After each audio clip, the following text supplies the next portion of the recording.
ಕರ್ನಾಟಕ ಲೋಕಸೇವಾ ಆಯೋಗದ ಮತ್ತೊಂದು ನೇಮಕಾತಿ ಪ್ರಕ್ರಿಯೆ ಇದೀಗ ವಿವಾದಕ್ಕೆ ಸಿಲುಕಿದೆ. ಪಶು ವೈದ್ಯಾಧಿಕಾರಿಗಳ ನೇಮಕಾತಿಯಲ್ಲಿ ಭಾರೀ ಅಕ್ರಮ ನಡೆದಿದೆ ಎಂದು ಆರೋಪಿಸಿರುವ ಆಕಾಂಕ್ಷಿಗಳು ನೇಮಕಾತಿ ಪ್ರಕ್ರಿಯೆಯನ್ನೇ ರದ್ದುಪಡಿಸುವಂತೆ ಆಗ್ರಹಿಸಿದ್ದಾರೆ.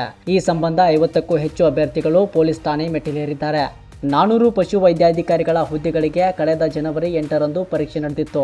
ಜುಲೈ 17ರಂದು ಫಲಿತಾಂಶ ಪ್ರಕಟವಾಗಿದ್ದು, ಫಲಿತಾಂಶ ಕಂಡು ಹಲವು ಅಭ್ಯರ್ಥಿಗಳು ಆತಂಕ ವ್ಯಕ್ತಪಡಿಸಿದ್ದಾರೆ. ನೇಮಕಾತಿ ಪ್ರಕ್ರಿಯೆಯಲ್ಲಿ 60% ಅಕ್ರಮ ನಡೆದಿದೆ ಎಂದು ಆಕಾಂಕ್ಷಿಗಳು ಗಂಭೀರ ಆರೋಪ ಮಾಡಿದ್ದಾರೆ. ಇತ್ತೀಚೆಗೆ ಅಮಾನತುಗೊಂಡಿರುವ ಶಿವಶಂಕರಪ್ಪ ಸಾಹುಕಾರ ಅವರ ಕೈವಾಡವಿದೆ ಎಂಬ ಆರೋಪವೂ ಕೇಳಿಬಂದಿದೆ. ಒಂದು ಹುದ್ದೆ ಬರೋಬ್ಬರಿ 80 ಲಕ್ಷ ರೂಪಾಯಿಗೆ ಮಾರಾಟವಾಗಿದೆ ಎಂಬ ಗಂಭೀರ ಆರೋಪವನ್ನ ಅಭ್ಯರ್ಥಿಗಳು ಮಾಡಿದ್ದಾರೆ. ಈ ಹಿನ್ನೆಲೆಯಲ್ಲಿ 50ಕ್ಕೂ ಹೆಚ್ಚು ಅಭ್ಯರ್ಥಿಗಳು ವಿಧಾನಸೌಧ ಪೊಲೀಸ್ ಠಾಣೆಗೆ ಆಗಮಿಸಿ ದೂರು ದಾಖಲಿಸಲು ಮುಂದಾಗಿದ್ದಾರೆ. ನೇಮಕಾತಿ ಪ್ರಕ್ರಿಯೆಯ ಬಗ್ಗೆ ಸಮಗ್ರ ತನಿಖೆ ನಡೆಸಿ ತಪ್ಪಿತಸ್ಥರ ವಿರುದ್ಧ ಕ್ರಮ ಕೈಗೊಳ್ಳಬೇಕು ಎಂದು ಅಭ್ಯರ್ಥಿಗಳು ಆಗ್ರಹಿಸಿದ್ದಾರೆ. ಒಟ್ಟಿನಲ್ಲಿ ನೇಮಕಾತಿ ಅಕ್ರಮದ ಆರೋಪಗಳ ನಡುವೆ ಕೆಪಿಎಸ್ಸಿ ನೇಮಕಾತಿ ಪ್ರಕ್ರಿಯೆ ಮತ್ತೊಮ್ಮೆ ಪ್ರಶ್ನೆಗೆ ಒಳಗಾಗಿದೆ. ಅಭ್ಯರ್ಥಿಗಳ ಆರೋಪಗಳ ಬಗ್ಗೆ ತನಿಖೆ ನಡೆಯಬೇಕಿದ್ದು ಸತ್ಯಾಂಶ ಹೊರಬರಬೇಕಿದೆ. Hello sir. ಹೇಳಿ ಸರ್.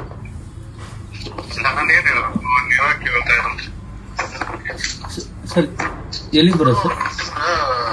ಕೆಲಸ ಮಾಡೋದು ಇಂಟ್ರೆಸ್ಟ್ ಇಲ್ಲ, ಚೆಕ್ ಇದೆ, ಓದ್ಬಿಡಿ ಅದು. ಸರ್ ಎಲ್ಲಿಗೆ ಬರೋದು ಸರ್? ಎಲ್ಲಿಗೆ ಬಂದಿದ್ರಿ? ನೆನ್ನೆ ಅಲ್ಲ, ಮೊನ್ನೆ ಸರ್. ಮೊನ್ನೆ ಬಿಜಾಪುರ ಬಂದಿದ್ದೆ ಸರ್. ಮೊನ್ನೆ ಎಲ್ಲಿ ಬಂದಿದ್ರೆ ಅಲ್ಲಿ ಬಂದು ಓದ್ಬಿಟ್ರೆ ನಿಮ್ಗೆ ಚೆಕ್ ಡಾಕ್ಯುಮೆಂಟ್ಸ್ ಯಾಕೆ ಸರ್? ಇಲ್ಲ, ನಿಮ್ಗೆ ಇಂಟ್ರೆಸ್ಟ್ ಇಲ್ಲ ಅಂತ ಅನ್ಸಿದ್ ನನಗದು. ಇಲ್ಲ ಸರ್, ರಾತ್ರಿ ಹೇಳಿದ್ನಲ್ಲ ಸರ್ 2 ಗಂಟೆ ಬರ್ತೀನಿ ಅಂತ. ಇಲ್ಲ, ನೀವು ನಾನು ಫೋನ್ ಹಚ್ಚಿದಾಗ ಫೋನ್ ತಗೊಳಂಗಿಲ್ಲ. ಮತ್ತೆ ನೀವು ನನಗೇನ್ ಅರ್ಥ ಆಗ್ಬೇಕು? ಸರ್ ಪದೇ ಫೋನ್ ಹಚ್ಚಿ ಕೇಳ್ತಾ ಇದಾರೆ. ಅವ್ರು ಬರ್ಬೇಕಿಲ್ಲಿ, ಅವ್ರಿಗೆ ಬೇಕಾಗ್ಬೇಕಿಲ್ಲ ನಿಮ್ಗೆ. ಸರ್ ಅದೇ ಸರ್, 10 ಲಕ್ಷ ಅಮೌಂಟ್ ಇಸ್ಕೊಬರಕ್ ಹೋಗಿದೆ ಸರ್. 10 ಲಕ್ಷ ಅಮೌಂಟ್ ಇಸ್ಕೊಬರಕ್ ಹೋಗಿದೆ. ನಮ್ಮ ಇವ್ರು ಕೊಡ್ತೀನಿ ಅಂತ ಹೇಳಿದ್ರು. ಸರಿ, ನಿಮ್ದು ಅಮೌಂಟ್ ಅದು ಏನೋ ಇರ್ಲಣ, ಹೇಳ್ಬೇಕಲ್ಲ. ಅವ್ರು ಸರ್ ನನ್ ಕೇಳ್ತಾ ಇದಾರೆ, ನಾನ್ ಬರ್ಲಾ ಏನ್ ಮಾಡ್ಲ ಅಂತೇಳಿ. ಅವ್ರು ಮತ್ತೊಂದ್ ತಗೋದಿರ್ತೈತೆ. ಅವ್ರು ಏನ್ ಹೇಳ್ಬೇಕು ನಾನು? ನೀವು ನಿಮ್ ತರ ನಾನು ಫೋನ್ ಎತ್ತಲಿಲ್ಲ ಅಂದ್ರೆ ಏನ್ ಅನ್ಸ್ತೈತೆ ಅವ್ರಿಗೆ? ತಪ್ಪಾಯ್ತು, ನಾನು ಅದು ಅಮೌಂಟ್ ಹೋಗ್ಬಿಟ್ಟಿದ್ದೆ ಸರ್. ಹೇಳಿ ಸರ್. ಈಗ ರೊಕ್ಕ ಬೇಡ ಅಂತ ಹೇಳ್ಬೇಕ? 40 ಲಕ್ಷ ಸರ್ ಇಲ್ಲ ಮಾತಾಡ್ತೀನಿ ಕೇಳಿ. ಹಾಂ ಸರ್. ನಿಮ್ಗೆ ಫೋರ್ಸ್ ಅಂತ ಮಾಡ್ಲಕ್ ಬರಲ್ಲ ನಾನು. ಇಲ್ಲ ಸರ್. ಇಂಟ್ರೆಸ್ಟ್ ನಿಮ್ಗೆ ಇಂಟ್ರೆಸ್ಟ್ ಇತ್ತು ಏನ್ರಿ ಮಾಡ್ರಿ. ನಿಮಗೆಲ್ಲ ಬೇರೆ ಯಾರೇ ಮಾಡಿಕೊಡ್ತಿದ್ರಾನು ಅಲ್ಲಿ ಮಾಡಿಸ್ಕೊಳ್ಳಿ, ಸಂತೋಷ ಇದೆ. ನಿಮ್ದು ನನ್ನ ಹತ್ರ ಚೆಕ್ ಇದೆ, ಅದನ್ನ ಓದ್ಬಿಟ್ರಿ. ಇಲ್ಲ ಸರ್, ನಾನು ನಿನ್ನೆ ನಂಬಿದೆ ಸರ್. ಹಂಗಿರೋದಿಲ್ಲ, ಅದು ಏನಕತಿ ನಮ್ಗ ನಮ್ಮ ಮೇಲೆ ವಿಶ್ವಾಸ ಇತ್ತಂದ್ರೆ ಮಾತ್ರ ಮಾಡಕ್ ಸಾಧ್ಯತೆ ಅನ್ನೋದು. ಯಾಕಂದ್ರೆ ಇದು ರಿಸ್ಕ್ ತಗೋದಿದೆ. ನೀವ್ ಏನಾರ ಹೆಚ್ಚು ಕಮ್ಮಿ ಮಾಡಿದ್ರೆ ನಾವೆಲ್ಲ ನಮ್ಮ ಜೀವನ ಪರ್ಯಂತ ನಿಮ್ ಹೆಸರು ಹೇಳ್ಕೊಂಡು ಒಳಗಿರ್ಬೇಕಾಗತ್ತೆ. ಇಲ್ಲ ಸರ್, ಹಂಗ್ ಮಾಡ್ತೀನಿ. ನಿಮ್ಗೆ ನಂಬಿಕೆ ಇದೆ ಸರ್? ಇಲ್ಲ, ನನಗೆ ಯಾಕೋ ಡೌಟ್ ಬರ್ತಾ ಇದೆ. ನಿಮ್ಗೆ ಇಂಟ್ರೆಸ್ಟ್ ಇತ್ತಂದ್ರೆ ಬನ್ರಿ, ಇಂಟ್ರೆಸ್ಟ್ ಇಲ್ಲ ಅಂದ್ರೆ ನಿಮ್ ಚೆಕ್ ಇದೆ, ನೀವು ಯಾರ ಕೈ ಕೊಡತ್ರಿ ಹೇಳ್ರಿ, ಅವ್ರ ಕೈ ಕೊಟ್ಟು ಕಳಿಸ್ತೀನಿ ನಾನು ನಿಮ್ ಊರಿಗೆ. ಇಲ್ಲ ಸರ್, ಅಮೌಂಟ್ ರೆಡಿ ಇದೆ ಸರ್. ಅಪ್ಪ ಇದ್ದಾರೆ, ಬೇಕಾದ್ರೆ ಮಾತಾಡಿ. ಅಮೌಂಟ್ ಪ್ರಶ್ನೆ ಬಂದಿಲ್ಲ. ನೀವು ಮಾತಾಡೋದು ನನಗೊಂಥರ ಯಾಕೋ ಡೌಟ್ ಅನಿಸ್ತಾ ಇದೆ. ಏನ್ ಸರ್? ನೀನ್ ಕೇಳಿದ್ರಿ ಏನ್ ಎದಕ್ ಫೋನ್ ಹಚ್ಚಿರಿ ಅಂತ ಕೇಳ್ತೀರಿ. ನನ್ಗೇನ್ ಹುಚ್ಚಿಡಿದೆ ನಿಮ್ ಫೋನ್ ಹಚ್ಚಕ್ಕೆ? ನಿಮ್ ಕೆಲ್ಸಕ್ಕೋಸ್ಕರನೇ ಹಚ್ಚಿದ್ದಲ್ಲ ಫೋನ್ ನಾನು. ಸರ್ ಅಪ್ಪ ಇದಾರೆ, ಮಾತಾಡ್ತಿಲ್ಲ ಸರ್. ಕುಡಿ ಅಪ್ಪ. ಹಲೋ. ಹಾಂ ಸರ್. ನಮಸ್ಕಾರ ಸರ್. ನಿಮ್ಗೆ ಇಂಟ್ರೆಸ್ಟ್ ಇದ್ರೆ ಮಾತ್ರ ಮಾಡ್ಲಿಕ್ಕೆ ಸಾಧ್ಯತೆ. ನಿಮ್ಗೆ ಇಂಟ್ರೆಸ್ಟ್ ಇಲ್ಲ ಅಂದ್ರೆ ಏನ್ ಪರವಾಗಿಲ್ಲ, ನನಗೇನ್ ಸಿಟ್ಟು ಇಲ್ಲ. ಇಲ್ಲ ನನ್ನ ಮಗ. ಇಲ್ಲ ಸರ್, ಹೆಂಗಿದೆ ಇದು ರಿಸ್ಕಿ ತಗದಿದೆ. ಇಲ್ಲ, ನಿಮಗೋಸ್ಕರನೇ ನಾನು ದುಡ್ಡು ಖರ್ಚು ಕೊಟ್ಟಿದ್ದೀನಿ ದುಡ್ಡು ಮಾಡೋಕ್ಕೆ. ಸರ್ ಪ್ರಶ್ನೆ ದುಡ್ಡಿನ ಬಂದಿಲ್ಲ, ನಾನು ದುಡ್ಡು ಕೇಳ್ತಾ ಇರ್ಲಿಲ್ಲ. ಆದ್ರೆ ಬಟ್ ನಾನು ಲಾಸ್ಟ್ ಟೈಮ್ ಒಬ್ರು ಮೋಸ ಮಾಡಿದ್ದಾರೆ ಸರ್. ಹೇಳಿದ್ರಿ, ನಮ್ ಮುಸ್ಲಿಂ ಜನಾಂಗನೇ ನನಗೆ ಮೋಸ ಮಾಡಿತ್ತು. ಇಬ್ರು ಜನ ಅಣ್ಣ ತಮ್ಮ ಕೂಡಿ ಎಲ್ಲಾನು ಅದನ್ನ ಹೊರಗಡೆ ತರುಗಂಟನು ನಾನು ಮಾಡ್ಸ್ಕೊತೀನಿ ಅಂತ ಹೇಳಿದ್ರು. ನಾನು ಫಸ್ಟ್ ಟೈಮ್ ವಿನೋದ್ ಏನ್ ಹೇಳಿದ್ರಲ್ಲ ಅದನ್ನೇ ಹೇಳಿದ್ದೆ.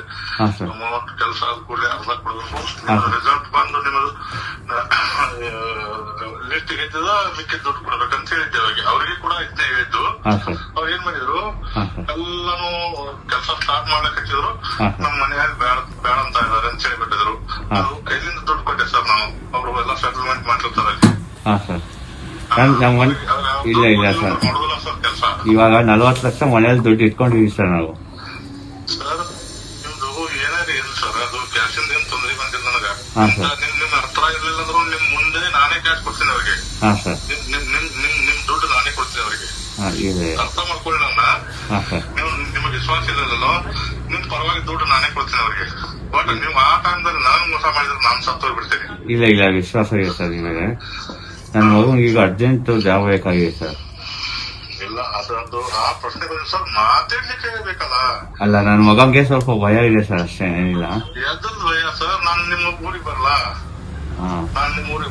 ಭಯ ಇದ್ರೆ ಇಲ್ಲ ಸರ್. ಇದು ಹೆಂಗಿದೆ, ವಿಶ್ವಾಸದಿಂದ ಮಾಡ್ಬೇಕು. ವಿಶ್ವಾಸದಿಂದ ನಾನು ಮಾಡ್ಬೇಕು, ನೀವು ಮಾಡ್ಕೋಬೇಕು.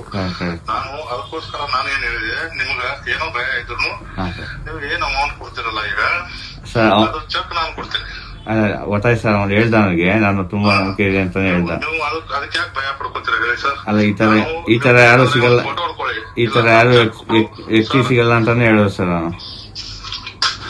ಸರ್ ನನ್ಗೆ ಚೆಕ್ ಕೊಡುವಂತ ನಂದು ಜೊತೆ ಸರ್ ಇರ್ತಾರಲ್ಲ ಅವ್ರದ್ದು ಒಂದು ಫೋಟೋ ಹೊಡ್ಕೊಳ್ಳಿ. ಅದು ಮಾತ್ರ ನಿಮ್ ಹತ್ರ ಇರ್ಬೇಕು, ಬೇರೆದವ್ರಿಗೆ ಯಾರಿಗೆ ತೋರಿಸಬಾರ್ದು ಸರ್. ನನ್ನ ಮಗನ್ಗೆ ಏನ್ ಹೇಳ್ತೀನಿ ಅಂದ್ರೆ, ಯಾರು ಒಂದೇ ಸರಿ 40 ಲಕ್ಷ ಕೊಟ್ಬಿಡು ಅವ್ರಿಗೆ ಕೆಲಸ ಏನಿದೆಯಾ ಅದನ್ನ ಮಾಡಿಸ್ಕೊಂಡ್ಬಿಡು ಒಂದೇ ಸರಿ ಇದು ಅಂತ ಹೇಳ್ತಾ ಇದ್ದೆ. ಇಲ್ಲ ಸರ್, ಇಲ್ಲಿ ಕೇಳಿ. ಲಾಸ್ಟ್ ಟೈಮ್ ನಿಮ್ಗ ಈಗ ನಾನು ಹೇಳಿದ್ದೆ ಎಷ್ಟೋ ನಿಮ್ಗೆ ಅರ್ಥ ಆಗಿಲ್ಲ. ಲಾಸ್ಟ್ ಟೈಮ್ ನನಗೊಬ್ಬ ಇದೇ ತರ ಮೋಸ ಮಾಡಿಬಿಟ್ಟ ಸರ್. ಅಥವಾ ಆ ಡಾಕ್ಯುಮೆಂಟ್ಸ್ ಹೊರಗಡೆ ತಂದು ಕೂಡ್ರಿ ಒನ್ ಅಂದ್ರ ಕ್ಯಾಶ್ ಸರ್ ನಾನ್ ಕೈಲಿಂದ ಕೊಡ್ಬೇಕಾಗತ್ತೆ. ನೀವು ಒನ್ ಅಂದು ಮನ್ಯಾಗ ಕೂತ್ ಬಿಡ್ತೀರಿ. ಇಲ್ಲ ಸರ್, ಆತರ ಆಗಲ್ಲ ಸರ್. ಈಗ ಅವ್ನಿಗೆ ಬೇಕಾಗಿದ್ದಕ್ಕೆ ಇಲ್ಲಿಂದ ಬೆಂಗಳೂರಿಂದ ಬಿಜಾಪುರ ಕಳ್ಸಿ ನಿಮ್ಮ ಹತ್ರ ಮಾತಾಡ್ಸಿ ಚೆಕ್ ಕೊಟ್ಟು ಕಳ್ಸಿದೀನಿ. ಸರಿ, ಅವರು ಬೀದರ್ನಿಂದ ಬಂದಿದ್ರು, ಅವರು ಬೀದರ್ ಬೆಂಗಳೂರಿಂದಾನೇ ಬಂದಿದ್ರು. ಬಂದ್ ಕೂಡಲೇ ಒಂದ್ ವಾರ ನನಗೆ ತಿಳಿಸಿದಾರ ಸರ್. ಅವ್ರು ಒಂದ್ ವಾರನು ನಂದು ಎಲ್ಲ ಬಿಟ್ಟು ಅವ್ರ ಮೇಲೆ ಹತ್ತಿದ್ದೆ. ಒಂದ್ ವಾರ ಬಾಕ ನಮ್ಗೆ ಆಗುದಿಲ್ಲ, ನಮ್ಮ ಮನೆಯಲ್ಲಿ ಬೇಡ ಅಂತ ಇದಾರೆ ಅಂತ ಹೇಳಿಬಿಟ್ರು. ಆಮೇಲೆ ಏನ್ ಮಾಡ್ಬೇಕು ಹೇಳಿ ಸರ್? ನಾನು ಏನ್ ಮಾಡ್ಬೇಕು ಹೇಳಿ ಸರ್? ಇಲ್ಲ ನಾವು ಆ ತರ ಮಾಡೋದು ಸರ್. ಇಲ್ಲ ಸರಿ ಸರ್, ನೀವು ಹೇಳ್ತಾ ಇರೋದು. ಬಟ್ ನಾನು ಚೆಕ್ ಕೊಡ್ತಾ ಇದ್ದೀನಲ್ಲ ಸರ್, ನೀವು ಯಾಕೆ ವಿಶ್ವಾಸ ಮಾಡ್ತಾ ಇಲ್ಲ ನನ್ನ ಮೇಲೆ? ಇಲ್ಲ ನೀವೇ ಕಂಪ್ಲೀಟ್ಲಿ ವಿಶ್ವಾಸ ಇದೆ ಸರ್. ಏನ್ ಮಾಡೋದು ನಾವು ರೆಡಿ. ಕಂಪ್ಲೀಟ್ಲಿ ವಿಶ್ವಾಸ ಇದ್ರೆ ಸರ್ ನೀವು ಜೊತೆಗೆ ಬನ್ನಿ, ನಮ್ದು ನೋಡ್ಕೊಳ್ಳಿ. ನಿಮ್ಗೆ ಇಂಟ್ರೆಸ್ಟ್ ಇದ್ರೆ ವ್ಯವಹಾರ ಮಾತಾಡೋಣ. ನಿಮ್ಗೆ ಇಂಟ್ರೆಸ್ಟ್ ಇರ್ಲಿಲ್ಲ ಅಂದ್ರೆ ಪರವಾಗಿಲ್ಲ. ನಿಮ್ ಚೆಕ್, ನಿಮ್ ಡಾಕ್ಯುಮೆಂಟ್ಸ್, ನಿಮ್ ಬಿಜಾಪುರದಿಂದ ವಾಪಸ್ ಕಳಿಸೋ ಜವಾಬ್ದಾರಿ ನಂದು. ಇಲ್ಲ ಸರ್, ಆತರ ಇಲ್ಲ ಸರ್. ನೀವು ಇವತ್ತು ಬರ್ತೀರಾ ಅಂತ ಕಾಯ್ತಾ ಇದ್ವಿ. ಯಾರು? ನೀವು ಇಲ್ಲಿ ಬೆಂಗಳೂರು ಬರ್ತೀನಿ ಅಂತಂದ್ರಲ್ಲ, ಕಾಯ್ತಾ ಇದೀವಿ ನಾವು. ಇಲ್ಲ ಬೆಂಗಳೂರು ಇವತ್ತು ಬರಲ್ಲ ಸರ್. ನೀವು ಒಂದು ನಿಮ್ ಡಾಕ್ಯುಮೆಂಟ್ಸ್ ನನ್ನ ಹತ್ರ ಸಬ್ಮಿಟ್ ಮಾಡಿದ್ರೆ ಮಾತ್ರ ಕೆಲಸ ಮೂವ್ಮೆಂಟ್ ಮಾಡ್ತೀನಿ ಸರ್. ಇಲ್ಲ ಅಂದ್ರೆ ಏನ್ ತಪ್ಪು ತಿಳ್ಕೊಬೇಡಿ, ನಿಮ್ ಚೆಕ್ ಕೊಡ್ತೀನಿ, ತಗೊಂಡ್ ಹೋಗ್ಬಿಡಿ.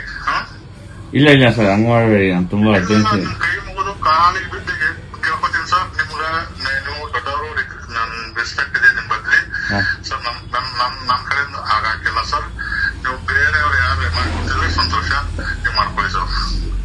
ಇಲ್ಲ ಸರ್, ಅಂದ್ರೆ ಈಗ ಇಲ್ಲ ಸರ್, ನಾನು ನಿಮ್ ಹುಡುಗನ ಸಂಬಂಧ ಜಾಸ್ತಿ ರಿಸ್ಕ್ ತಗೋತಾ ಇದ್ದೀನಿ. ನೀವು ಯಾಕೋ ನನ್ನ ನಂಬುತ್ತಾ ಇಲ್ಲ. ನೀವು ನಿನ್ನೆ ಬೇರೆದವರಲ್ಲಿ ಫೋನ್ ಕೊಟ್ಟು ಬೇರೆ ತರ ಮಾತಾಡ್ತಾ ಇದ್ದಾರೆ.